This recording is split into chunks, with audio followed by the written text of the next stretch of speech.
এখন আমি রাস্তার ওপর বসে আছি, দেখতে পাচ্ছ? আর এখানে বসে কি করছি জানতে চাও? দেখো তোমরাই। এই যে দাসবাবু তার মুরগিগুলোকে ছেড়ে দিয়ে কোথায় চলে গেছে।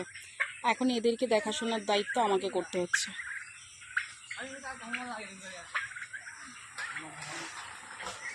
তুই কি দেখছিস?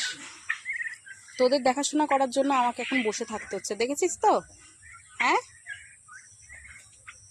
ওরা এখন আস্তে আস্তে বড় হচ্ছে, তো ওদেরকে মাঝে মধ্যেই ছাড়া হয় বিকেলবেলা করে। এই ঘরটাতেই ওরা থাকে। আর এই যে ওদেরকে ছাড়া হয়েছে, ওই দেখো ওই দূরেও আছে ওরা, ওই দেখো ওই দুটো মিলে মারপিট করছে, দেখেছো?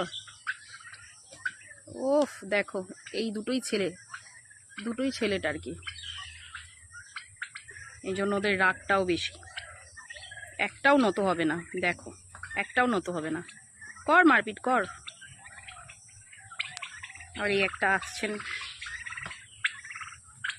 তো এই আর কি, বসে বসে কি করব, বিকেলবেলা ভিডিও করে নিলাম আর ওদেরকে একটু দেখাশোনাও করে নিচ্ছি।